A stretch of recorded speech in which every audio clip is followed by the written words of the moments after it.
Ya, assalamualaikum warahmatullahi wabarakatuh. Ketemu lagi. Kali ini gue akan coba mengganti LCD Xiaomi Redmi Note 3 Pro ya, yang rusak. Jadi rusaknya itu touchscreen-nya itu kalau pencet di mana dia agak susah. Lalu dia suka mencet-mencet sendiri, walaupun kita nggak pencet gitu ya, nggak di tap gitu kan. Ya, bentuknya seperti ini dan harga LCD-nya itu sekitar 210 ribuan di Cirebon ya, karena tempat tinggal gue di Cirebon. Jadi gue cari di toko offline. Nah, yang pertama kali itu gue lepas cartridge SIM cardnya ya, karena gue sering lupa nih. Cartridge ini sering lupa ketinggalan gitu kan, ketika udah bongkar casing nyangkut dia di situ.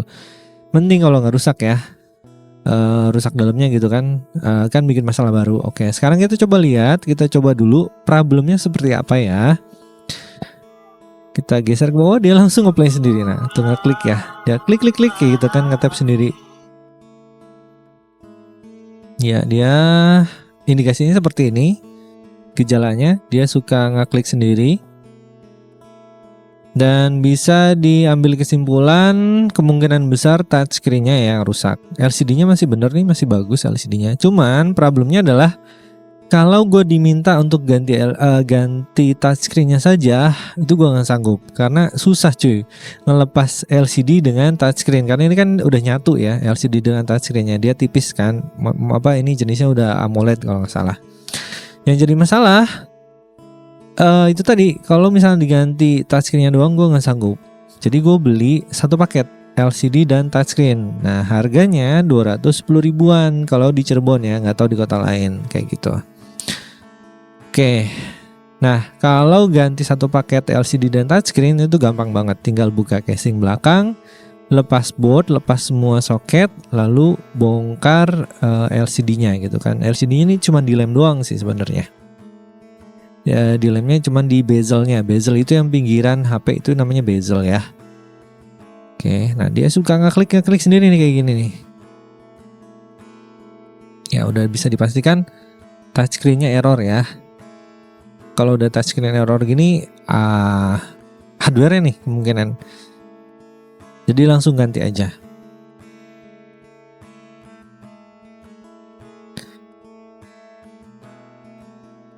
Oke, kita lanjut bongkar ya. Kita bongkar casing luarnya dulu. Casing luarnya ini tinggal dicongkel aja sebenarnya. Kalau bisa congkelnya dengan bahan plastik ya, jangan bahan besi, karena kalau dari bahan besi itu dia akan lecet ya. Lecet atau enggak gompel. Gompel, bahasa mana itu gompel.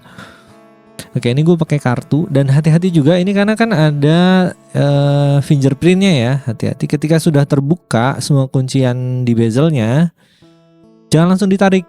Nah, langsung cek dulu kabel fleksibel si fingerprint dilepas. Kalau enggak, nanti bisa potong kabel fleksibelnya dan bikin masalah baru lagi kayak gitu ya. Hati-hati. Dan dia nggak ada baut nih. Dia nggak pakai baut. Dia cuman kuncian doang, kuncian si casing doang ya, casing ke bezel.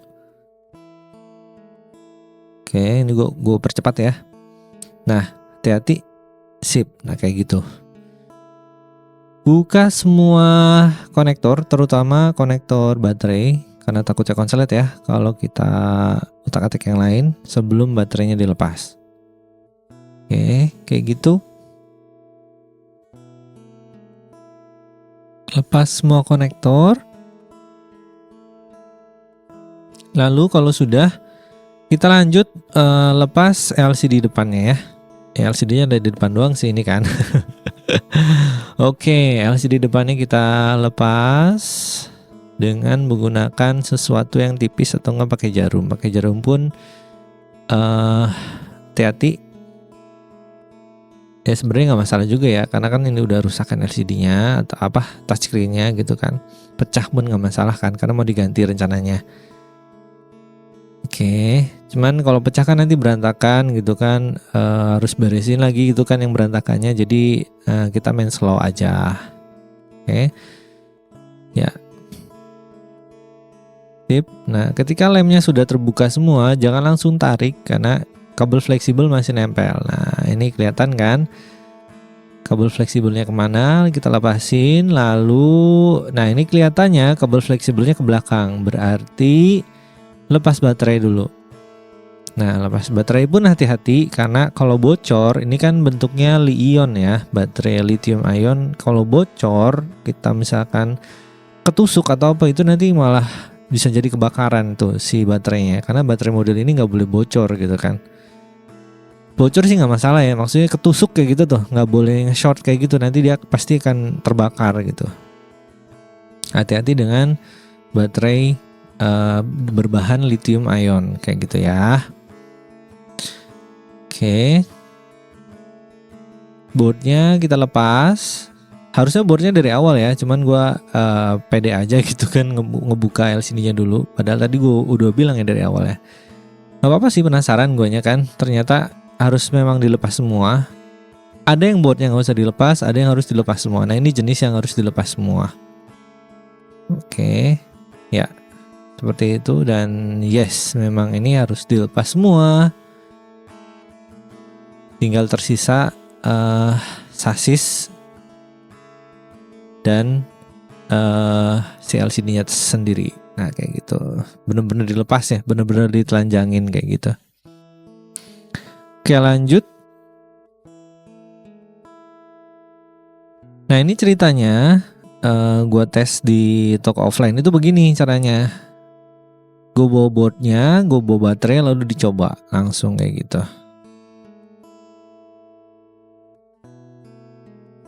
Oke, sekarang lanjut ke pemasangan LCD baru, LCD touchscreen baru. Nah ini gue persiapkan lemnya juga, lem LCD-nya. Dan ceritanya ini gue udah beli yang baru dari toko offline. Beli di toko offline santai aja sampai puas gitu kan, sampai puas dan dirasa tidak ada yang cacat, baru dibayarin bawa pulang. Karena yang tadi gue bilang, gak ada garansi cuy. Apapun yang terjadi ketika dibayarin dan dibawa pulang, itu gak bisa dituker lagi. Jadi pas pengetesan di tempatnya, di tempat penjualnya, itu harus make sure bener-bener tidak ada masalah. Ya, itu resiko tukang servis ya, kayak gitu. Jadi teman-teman yang gak tahu tukang servis gimana pressure-nya ya, gimana tekanannya, itu ya itu ketika pembelian hardware gitu kan. Kalau hardware udah dibeli dan ternyata nyampe rumah rusak kan udah harus ganti lagi sendiri dengan uang pribadi kan, repot urusannya. Jadi jangan kalau nawar ke tukang servis jangan kejem-kejem ya. Oke gitu, curcol sedikit nih ya biar tahu kan teman-teman gimana sulitnya tukang servis HP gitu ya. Dan ini kebetulan gue nyervisnya untuk keluarga dan sendiri aja sih, dan mungkin teman-teman deket doang, bukan untuk umum. Dan gue videoin, gue iseng masukin ke YouTube kayak gitu sih. Jadi gue ini tukang servis amatiran sih sebenarnya. Oke, amatiran dan nekat. Ya nggak masalah kalau misalkan berhasil kan, no problem gitu kan. Oke, lalu sebelum dipasang make sure dulu tidak ada kotoran di bezelnya. Karena kalau ada kotoran di bezelnya itu nanti akan berpengaruh ke ininya, ke LCD-nya ya. Bisa aja LCD-nya gambarnya akhirnya ada garis gitu kan, bukan garis, maksudnya ada semacam warnanya berubah gitu kan. Dan kalau kena tekanan malah nanti jadi pecah gitu kan. Nah itu karena tidak rata. Nah, tidak rata itu bisa banyak faktornya.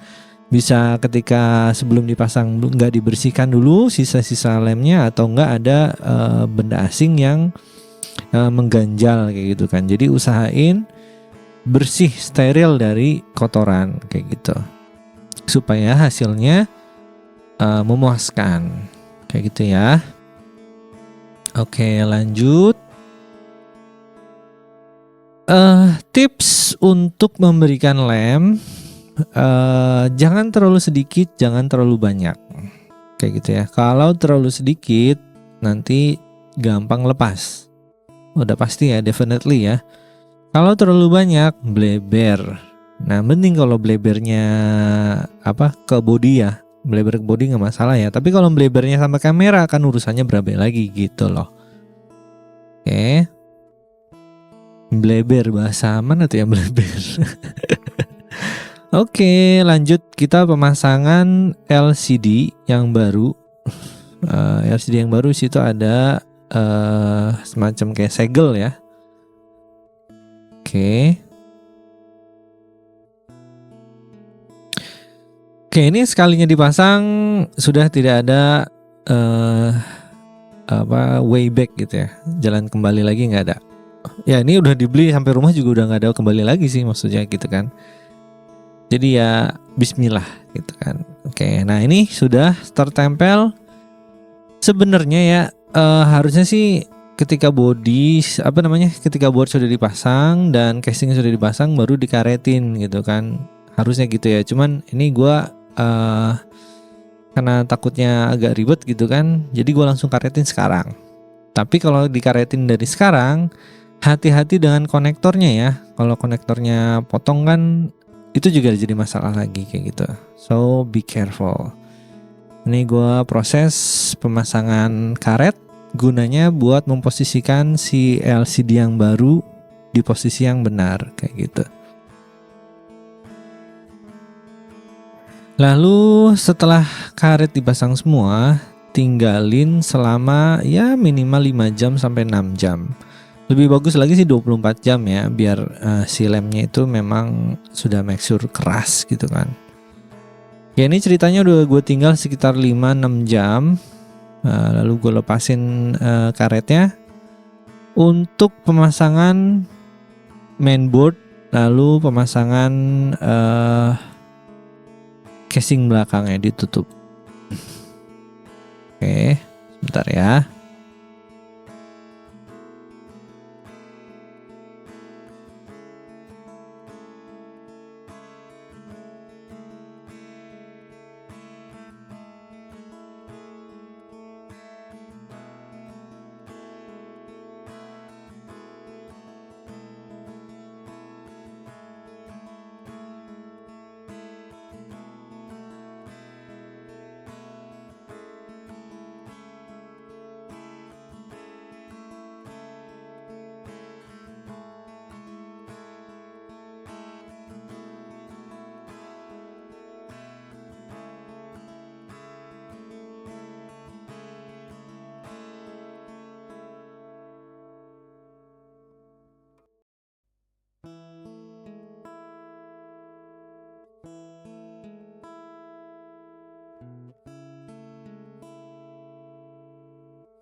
Ya, pemasangan board HP-nya balikin lagi ke tempat semula dan make sure semua koneksinya terhubung ya.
Oke, ini sudah terpasang boardnya dan baterainya. Kita coba dulu deh ya. Dan gue kan bilang tadi hati-hati dengan fleksibelnya ya. Dan ternyata gue potong nih fleksibel buat on off-nya. Dan ternyata ada shortcutnya di sini. Gue coba nyalain dengan pinset ya.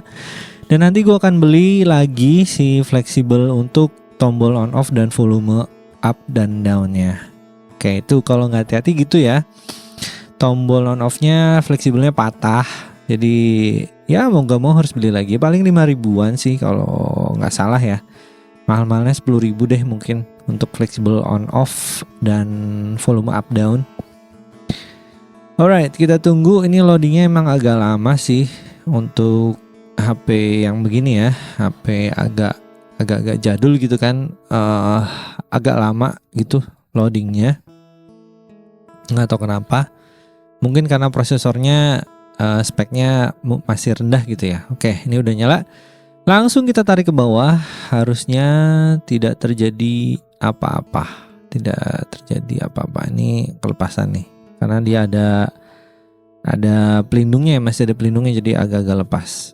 Oke, sebentar, dia masih loading kayaknya deh. Belum selesai. Alright. Masih loading ternyata. Belum selesai loadingnya. Nah, ini. Oke.